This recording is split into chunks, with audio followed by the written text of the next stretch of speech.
ഞാനൊരു എക്സ് സർവീസനായിരുന്നു.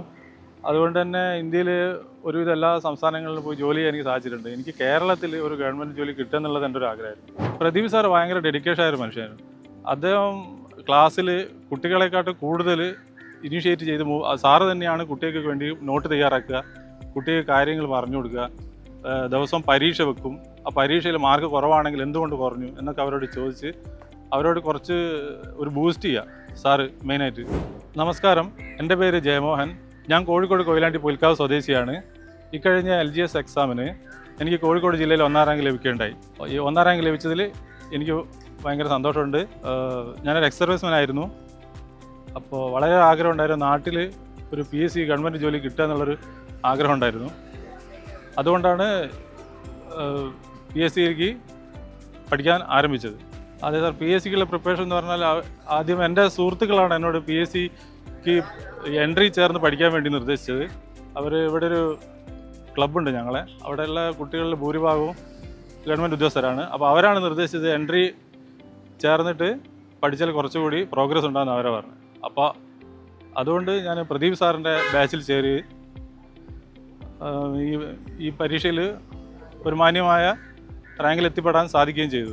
ഞാനൊരു എക്സ് സർവീസനായിരുന്നു. അതുകൊണ്ട് തന്നെ ഇന്ത്യയിൽ ഒരുവിധ എല്ലാ സംസ്ഥാനങ്ങളിലും പോയി ജോലി ചെയ്യാൻ എനിക്ക് സാധിച്ചിട്ടുണ്ട്. എനിക്ക് കേരളത്തിൽ ഒരു ഗവൺമെൻറ് ജോലി കിട്ടുക എന്നുള്ളത് എൻ്റെ ഒരു ആഗ്രഹമായിരുന്നു. അപ്പോൾ എൻ്റെ സുഹൃത്തുക്കളൊക്കെ എന്നെ അതിന് പ്രേരിപ്പിച്ചു. ഇങ്ങനെ PSC പഠിച്ചിട്ട് ഒരു എക്സ് സർവീസ്മാൻ ആയതുകൊണ്ട് നിങ്ങൾക്ക് അതിൻ്റെ ഒരു ഗുണമുണ്ട്. അപ്പോൾ അതുകൊണ്ട് PSC ചൂസ് ചെയ്യാനാണ് അവരെന്നോട് നിർബന്ധിച്ചത്. അപ്പോൾ അവരൊക്കെ പറഞ്ഞതിനനുസരിച്ച് ഞാൻ PSC തിരഞ്ഞെടുത്തു. ആദ്യമൊക്കെ ഞാനൊരു ഓഫ്ലൈൻ ക്ലാസ്സിലായിരുന്നു പങ്കെടുത്തുകൊണ്ടിരുന്നത്. ഓഫ്ലൈൻ ക്ലാസ്സിൽ എനിക്ക് ശരിക്കും ക്ലാസ്സിൽ അങ്ങോട്ട് ശ്രദ്ധിക്കാൻ പറ്റിയില്ല. കാരണം എനിക്ക് ആ കുട്ടികളായിട്ട് അങ്ങ് മിങ്കിളാകാൻ പറ്റുന്നില്ലായിരുന്നു.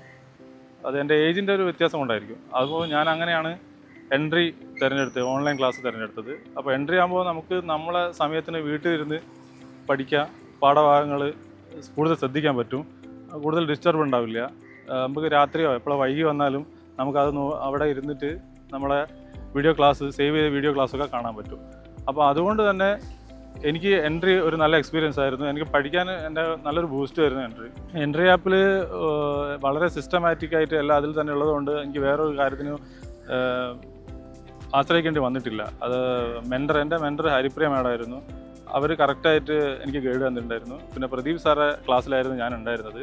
പ്രദീപ് സാറ് കറക്റ്റായിട്ട് അദ്ദേഹത്തിൻ്റെ ക്ലാസ് കറക്റ്റായിട്ട് ഞാൻ പങ്കെടുക്കുകയും അദ്ദേഹത്തിൻ്റെ നോട്ടുകളെല്ലാം തന്നെ ക്ലിയറായിട്ട് എഴുതിയെടുക്കുകയും അദ്ദേഹത്തിൻ്റെ പരീക്ഷകളൊക്കെ ഒന്നും വിടാണ്ട് അറ്റൻഡ് ചെയ്യുകയുണ്ടായിട്ടുണ്ടായിരുന്നു. പിന്നെ എൻട്രി ആപ്പിൻ്റെ പ്രത്യേകിച്ച് ഒരു ഗുണമെന്ന് ഞാൻ പറയുന്നത് നമുക്ക് നമ്മളെ സമയത്ത് വീട്ടിലിരുന്ന് എപ്പോൾ വേണമെങ്കിലും ക്ലാസ്സുകൾ കാണാൻ പറ്റും. അപ്പം നമുക്ക് പകൽ സമയങ്ങളിൽ വേറെ എവിടെയെങ്കിലും പോകാനുണ്ടോ അല്ലെങ്കിൽ വേറെ എന്തെങ്കിലും ചെയ്യാനുണ്ടോ അങ്ങനെയൊക്കെയുള്ള സമയത്ത് നമുക്ക് രാത്രിയായാലും നമ്മളെ സമയത്ത് നമുക്കിരുന്ന് എക്സാമിന് വേണ്ടി പ്രിപ്പയർ ചെയ്യാൻ പറ്റും. എൻ്റെ പഠന രീതി എന്ന് പറഞ്ഞാൽ ഞാനും പ്രധാനമായും എൻട്രി ആപ്പ് തന്നെയാണ് ഞാൻ ഉപയോഗിച്ചിരുന്നത്.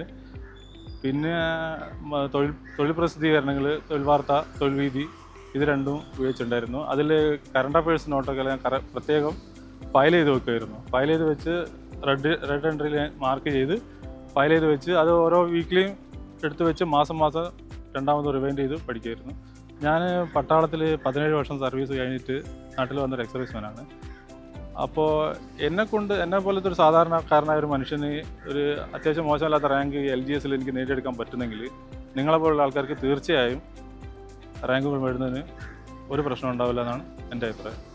ഏതൊരു ശരാശരി മലയാളിയുടെയും ഒരാഗ്രഹമാണ് സ്ഥിര വരുമാനമുള്ള ഒരു ഗവൺമെൻറ് ജോലി. ഗവൺമെൻറ് ജോലി ഇപ്പോൾ കോവിഡ് കാലത്ത് നമ്മൾ കണ്ടതാണ്. ഒരു സ്ഥിര വരുമാനം ഒരു കുടുംബത്തിന് എത്രത്തോളം അത്യാവശ്യമാണെന്നും പൊതുസമൂഹത്തിൽ നമുക്ക് അങ്ങനെ ജീവിക്കണമെങ്കിൽ, കുറച്ച് ബഹുമാനത്തോടെ ജീവിക്കണമെങ്കിൽ ഒരു ഗവൺമെൻറ് ജോലി ഇപ്പോൾ അത്യാവശ്യമാണ്. 2005-2026 വർഷങ്ങളിൽ PSCയുടെ ഒരുപാട് നോട്ടിഫിക്കേഷൻ വരുന്നുണ്ട്. PSC നോട്ടിഫിക്കേഷൻ വന്ന് പഠിക്കുന്നതിനേക്കാൾ ഇപ്പോഴേ പഠിച്ചു തുടങ്ങുന്നതാണ് ഏതൊരു ഉദ്യോഗാർത്ഥികൾക്കും നല്ല റാങ്ക് വാങ്ങാൻ സഹായിക്കുന്നത്. ആദ്യ റാങ്ക് നേടിയ ഉദ്യോഗാർത്ഥി എന്ന നിലയിൽ ഞാൻ നിങ്ങൾക്ക് എൻട്രി ആപ്പ് സജഷൻ ചെയ്യുകയാണ്. പുതുതായി പരീക്ഷയ്ക്ക് തയ്യാറെടുക്കുന്ന എല്ലാ ഉദ്യോഗാർത്ഥികൾക്കും അവരാഗ്രഹിച്ചതുപോലെ ഉയർന്നൊരു റാങ്കിൽ എത്തിപ്പെടട്ടെ എന്ന് ഞാൻ ആശംസിക്കുകയാണ്.